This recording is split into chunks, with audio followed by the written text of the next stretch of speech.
कृषि प्रधान देश है या फिर कॉरपोरेट प्रधान देश। हम किसानों के समग्र विकास के लिए हैं। हम किसानों का सम्मान करते हैं, उनसे संवेदनाएं रखते हैं। इसी के साथ साथ हम किसानों के हित के प्रति प्रतिबद्ध हैं। ये बातें हैं केंद्रीय कृषि मंत्री नरेंद्र सिंह तोमर जी की। लेकिन क्या अगर सरकार किसानों का तनिक भी सम्मान करती तो क्या बारिश में, कड़कड़ाती ठंड में, क्या वो किसानों को खुले आसमान के नीचे सोने पर विवश करती? ये सोचिए आप। नमस्कार, आदाब, सत श्री अकाल दोस्तों, स्वागत है आप सबका मेरे YouTube चैनल स्वप्निल जंक्शन पर और मैं आशा करता हूं कि आप सभी स्वस्थ और सुरक्षित होंगे। दोस्तों, आज सबसे पहले इस वीडियो की शुरुआत में मैं आपको बताऊंगा कि सोमवार को 40 किसान संगठनों और केंद्र सरकार के मंत्रियों के बीच जो वार्ता हुई, 7वें दौर की जो वार्ता हुई, उसमें कौन कौन सी बड़ी बड़ी बातें निकलकर सामने आई। दरअसल सबसे बड़ी बात तो यह है कि 7वें दौर की वार्ता में भी कोई नतीजा नहीं निकला, यानी कोई समाधान नहीं निकला। 30 तारीख को जो वार्ता हुई थी उसमें दोनों पक्ष एक प्रकार से राजी हुए थे दो बातों पर, जिसमें सरकार ने किसानों की उन दो मांगों को जरूर मांग लिया था, जो कि 4 मांगे, जो 4 एजेंडा उन्होंने सेट किए थे उस मीटिंग के, उसमें सरकार की ओर से दरअसल 2 जो मांगे थी उनको मान लिया गया था। जिसमें पहला था पराली को लेकर कि किसानों को तमाम जो सजा के प्रावधान है उनसे दूर रखा जाए, उनसे अलग रखा जाए, और दूसरा था विद्युत संशोधन अधिनियम को लेकर। तो ये दोनों बातें तो सरकार ने मौखिक रूप से मान ली थी, लेकिन जो प्रमुख बातें थी, प्रमुख जो 2 मांगे थी, जिसमें सबसे पहले आता है कि तीनों कृषि कानूनों को, जो नए कृषि कानून है जिन्हें संसद से पारित करवाया गया, कोई बहस नहीं हुई, एक प्रकार से कोई जिनके लिए कानून है उन्हीं से बात नहीं की गई, उनसे ही राय नहीं ली गई, उन कानूनों को रद्द किया जाए और एमएसपी को लेकर कानूनी यानी लीगल गारंटी दी जाए, उसे कानूनी जामा पहनाया जाए। तो इन दोनों बातों पर जो 30 तारीख को 6ठे दौर की वार्ता हुई थी उसमें कोई हल नहीं निकला था और सरकार की ओर से एक प्रकार से कहा गया था, सिर्फ सरकार की ओर से यह कहा जा रहा था कि हमने किसानों की 50% से ज्यादा मांगों को मान लिया है, अब आधी मांगे ही बची हुई है। लेकिन उसके बाद जब 4 तारीख को यानी सोमवार को बैठक होती है, नए वर्ष में बैठक होती है, तो वहां पर सरकार लगातार एक प्रकार से अपने स्टांस पर बरकरार है। सरकार का कहना है कि किसानों से कि आप हमसे स्टेप बाय स्टेप बात कीजिए, यानी क्लॉज बाय क्लॉज बात कीजिए, पॉइंट बाय पॉइंट। और किसानों का कहना है कि आप हमारी मांग माने। हमारी एक सूत्रीय मांग है कि आप इन तीनों कृषि कानूनों को निरस्त कीजिए, इन्हें रद्द कर दीजिए, रिपील कर दीजिए, और आप हमें इसे रिपील करने की पूरी प्रक्रिया से अवगत कराइए। किसानों ने उस बैठक में भी यही बात उठाई, यही मांग उन्होंने सरकार के तीनों मंत्रियों के सामने रखी, जिसमें केंद्रीय कृषि मंत्री शामिल थे, जिसमें केंद्रीय वाणिज्य और रेल मंत्री शामिल थे, और एक और केंद्रीय राज्य मंत्री वाणिज्य के वो भी शामिल थे। उनके सामने किसानों ने ये स्टांस रखा। ये पूरी की पूरी वार्ता तकरीबन 4 घंटे तक चली और इसमें 1.5 घंटे से ज्यादा का लंच ब्रेक हुआ था। और यहां पर मैं आपको बताना चाहूंगा कि चूंकि सरकार लगातार ये बात कह रही थी कि हम इन कानूनों में संशोधन के लिए तैयार हैं, लेकिन हम इन्हें रिपील नहीं कर सकते हैं, और यही बात को वो बार बार दोहरा रहे थे। लिहाजा किसानों ने इस बैठक को जल्द ही खत्म कर दिया, क्योंकि किसानों को भी यह बात समझ में आ गई थी कि सरकार एक प्रकार से गुमराह कर रही है, सरकार एक प्रकार से अपनी बात को मनवाना चाह रही है। तो उस पूरी बैठक का निष्कर्ष ये निकला कि एक और तारीख मिल गई, और अगली तारीख जो है वो दरअसल है 8 जनवरी। उसी विज्ञान भवन में वार्ता होगी, 2 बजे का समय निर्धारित किया गया है। और अब देखना यह होगा कि क्या 8 तारीख को भी, क्या इस वार्ता के माध्यम से, जो कि 8वें दौर की वार्ता होगी 8 जनवरी को, क्या उसमें कोई हल निकल पाएगा? क्योंकि 40 से ज्यादा दिन हो चुके हैं, 60 से ज्यादा किसानों की मौत हो चुकी है इस कृषि आंदोलन के दौरान, इस किसान आंदोलन के दौरान। और मैं आपको ये बात बताना चाहूंगा कि इस देश के भीतर का एक प्रकार से कितनी बड़ी विडंबना है हमारे देश की। हमारे देश में वो किसान जो भूमि से, जो जमीन से अन्न उपजाता है, जो हम सबका पेट भरता है, आज वो देश की राजधानी के इर्द गिर्द उसकी सीमाओं पर प्रदर्शन कर रहा है। 40 से ज्यादा दिन हो चुके हैं और कृषि मंत्री साहब जो कि केंद्र सरकार के प्रतिनिधि हैं, वो लगातार जब वार्ता के लिए बुलाते हैं और उसके बाद कोई नतीजा नहीं निकलता और फिर जब प्रेस कॉन्फ्रेंस करते हैं तो वहां पर कहते हैं कि किसान यूनियनों और हमारे बीच खुले मन से वार्ता हुई, लेकिन निष्कर्ष कुछ नहीं निकला। समाधान के नाम पर कुछ नहीं निकला, सिर्फ निकली तो सिर्फ तारीख, एक और तारीख। मैं पूछना चाहता हूं इस वीडियो के माध्यम से सरकार से कि क्या सरकार सुप्रीम कोर्ट के शीतकालीन अवकाश का अंत होने का इंतजार कर रही है? क्या सरकार इस पूरे विवाद को, इस पूरे आंदोलन को क्या सुप्रीम कोर्ट के माध्यम से ही सुलझाना चाह रही है? क्योंकि लगता ऐसा ही है, क्योंकि तारीख के बाद तारीख, तारीख के बाद तारीख देते हुए आप क्या साबित करना चाहते हैं? सरकार के सामने किसानों ने स्पष्ट तौर पर अपनी मांगों को रखा है और आप उस पर कोई निष्कर्ष नहीं दे रहे हैं, आप कोई समाधान नहीं दे रहे हैं। उस आंदोलन के भीतर बुजुर्ग हैं, उस आंदोलन के भीतर बच्चे हैं, उस आंदोलन के भीतर महिलाएं हैं, उस आंदोलन के भीतर पुरुष भी हैं, उस आंदोलन के भीतर हर आयु, हर उम्र का उसमें शख्स मौजूद है, हर धर्म का उसमें, हर जाति का उसमें मौजूद है, हर राज्य का उसमें मौजूद है। और आपको यह लग रहा है कि इन किसानों को किसी ने गुमराह कर रखा है। आप किसानों को एक प्रकार से आप गुमराह कर रहे हैं, उन्हें किसी ने गुमराह नहीं किया है। वो अपने माइंड में स्पष्ट है, एक प्रकार से अपनी मांगों पर अड़े हुए हैं और उन्हें पता है कि उनका उद्देश्य क्या है, वो घर नहीं जाएंगे। और यहां पर मैं सरकार के सामने अपनी नाराजगी भी व्यक्त करना चाहता हूं। बीते कुछ दिनों में दिल्ली में एक प्रकार से कड़ाके की ठंड पड़ रही है, बारिश भी हुई है और आप सोचिए, मैंने वो दृश्य देखे हैं, वाकई में वो एक प्रकार से रूह कांप जाती है। आप सोचिए कि उन किसानों को, उनके परिवारों समेत कितनी परेशानियां हुई होंगी। वर्षा हो रही है, ऊपर से कड़कड़ाती हुई ठंड है, ठिठुर रहे हैं वो लोग, उसमें टेंट भी भीग रहा है।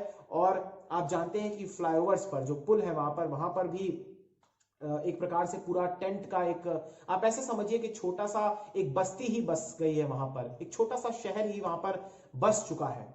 और चूंकि वो फ्लाईओवर पर है तो जल की निकासी के लिए आप जानते हैं कि छेद बने होते हैं, तो उस छेद में से पानी आ रहा है। और फिर जो किसानों ने तिरपाल और कई कई जगह, बहुत ही कम संख्या में हालांकि जो वाटरप्रूफ टेंट है वो है, लेकिन उस टेंट के भीतर जो वाटरप्रूफ नहीं है वो पूरा भीग चुका है, गीला हो चुका है।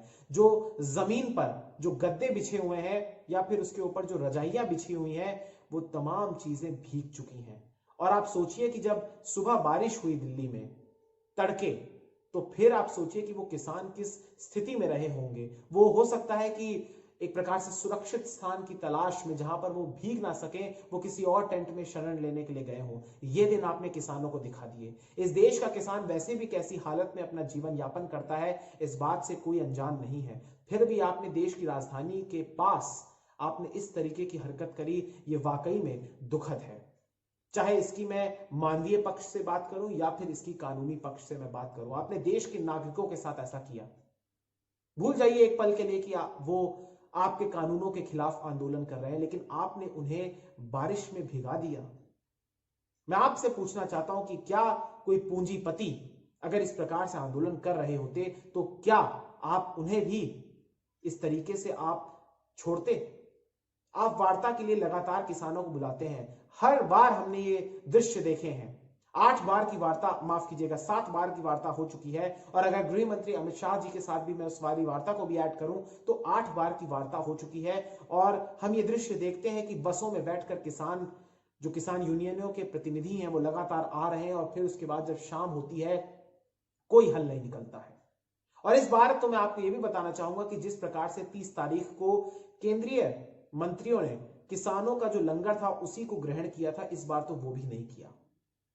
इसके अलावा कुछ और घटनाएं हुई हैं। सबसे पहले मैं आपको बताना चाहूंगा कि संयुक्त किसान मोर्चा ने मंगलवार को प्रेस कॉन्फ्रेंस करी और वहां पर उन्होंने आगे की कुछ योजनाओं के बारे में बताया। सबसे पहले उन्होंने कहा कि जिस ट्रैक्टर मार्च को वो निकालने वाले थे 6 तारीख को, यानी आज निकालने वाले थे, अब उसे कल निकालेंगे, जो कि सिंघू बॉर्डर से निकलते हुए, या फिर आप ऐसे मानिए कि जितने भी बॉर्डर है, चाहे सिंघू हो, टिकरी हो या गाजीपुर का बॉर्डर हो, इन तमाम बॉर्डर से जो ट्रैक्टर्स हैं वो लगातार निकलेंगे 7 तारीख को, 7 जनवरी को, और फिर ये सभी जो ट्रैक्टर्स हैं दरअसल केएमपी एक्सप्रेसवे पर जाएंगे, जो कि कुंडली मानेसर पलवल एक्सप्रेसवे है, यहां पर ये लोग जाएंगे और मार्च निकालेंगे कृषि कानूनों के विरोध में।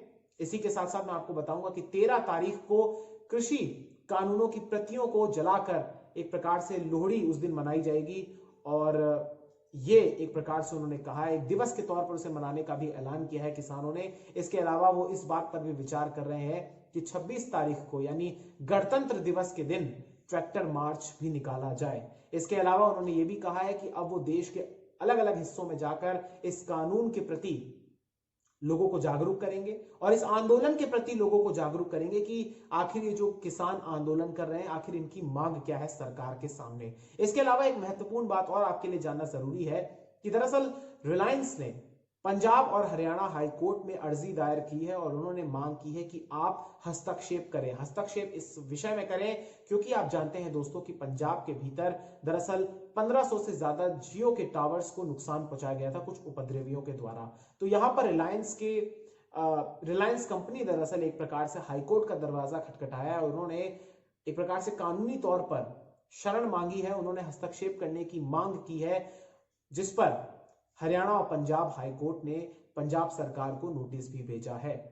तो ये भी एक बहुत महत्वपूर्ण बात है। इसके अलावा दोस्तों मैं आपको बताना चाहूंगा कि रिलायंस की ओर से एक टिप्पणी भी आई है। उन्होंने कहा है कि हम कभी भी, चाहे आज या फिर भविष्य में, हम कॉर्पोरेट फार्मिंग या फिर कॉन्ट्रैक्ट फार्मिंग के क्षेत्र में दखल अंदाजी नहीं करेंगे। तो रिलायंस की तरफ से आया, क्योंकि आप ये बात जानते हैं कि किसानों के ओर से लगातार अडानी और अंबानी दोनों को टारगेट किया जा रहा है, लिहाजा रिलायंस ने अपना एक प्रकार से स्पष्टीकरण दिया है कि हम भविष्य में ऐसी किसी योजना पर कोई विचार नहीं कर रहे हैं जिसमें कॉन्ट्रैक्ट फार्मिंग या फिर कॉर्पोरेट फार्मिंग शामिल हो।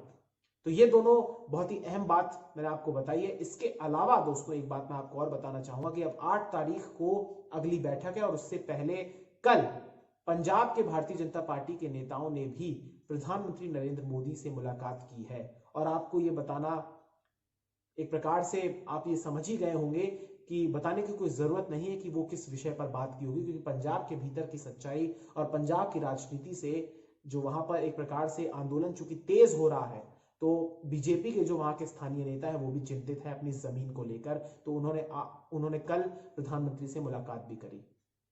8 तारीख को अगली वार्ता है, देखते हैं उसमें क्या हल निकलता है। लेकिन यहां पर एक बात मैं कहना चाहूंगा कि आप जो कर रहे हैं वाकई में ये परीक्षा आप ले रहे हैं, और आप सोचिए कि किसानों के भीतर से जो आह निकलती होगी, एक प्रकार से जो वो बद्दुआ देते होंगे, क्योंकि इस ठंड में एक प्रकार से जिस प्रकार से आपने उनको, जिस दर्द में उनको एक प्रकार से धकेला है, वाकई में ये चिंता करने वाली बात है और वाकई में दुख होता है। क्योंकि जब आप वो दृश्य देखते हैं तो आप देखिए कि वहां पर लंगर सजा हुआ है, वहां पर लगातार किसान एकता जिंदाबाद के नारे लगते हैं, वहां पर लगातार वो न्यूज़पेपर भी निकाल रहे हैं, वो सोशल मीडिया प्लेटफॉर्म पर भी एक्टिव हैं, वो लगातार एक प्रकार से जोश में है, नारेबाजी होती है वहां पर किसान एकता जिंदाबाद की, कृषि कानूनों को रद्द करो, काले कानूनों को रद्द करो, और वो नाम जपते हैं रब का, और इसी के साथ साथ यही है उनकी ऊर्जा का संचार।